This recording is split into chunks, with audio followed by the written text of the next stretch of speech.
A pair of suspects sitting in jail tonight accused of shooting up an upscale Albuquerque neighborhood not once, but twice. Homes and vehicles were hit with bullets, and so were two men who are happy to hear the alleged gunmen have been caught.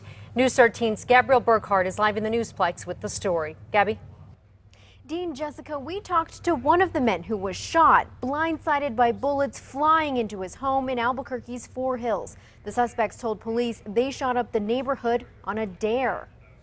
6 friends were gathered at this home on Warm Sands Drive September 8th, playing computer games in the dining room when bullets started flying. It sounded like firecrackers were going off in the room, like we thought someone had, bad practical joke.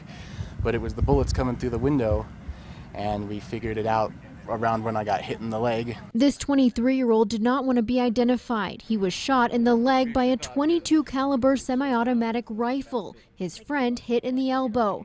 8 bullet holes in their dining room walls and windows. The bullet is still in my leg. It was a pretty clean hole. Didn't hit bone, didn't hit an artery.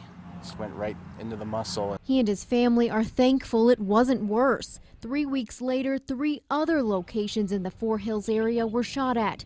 A tip to drunk busters described a black SUV with a gun hanging out the window. Then police learned 20-year-old Brandon Barella was allegedly bragging about shooting up the Four Hills area. Not knowing who or why the house was shot at, it's been a little tense. Police say when Barella and his alleged accomplice, 18-year-old Elijah Otero, were arrested last night, they confessed. Barella says they were drunk and dared one another to shoot the gun, and that they shot at least half of an extended 35-round magazine. Otero claims they were taking turns shooting at street signs and says Barella did most of the shooting. Both young men are now facing felony charges. It gives me a bit of closure. I hope they realize that you gotta have a little bit of empathy when you're having fun, if you can call that fun.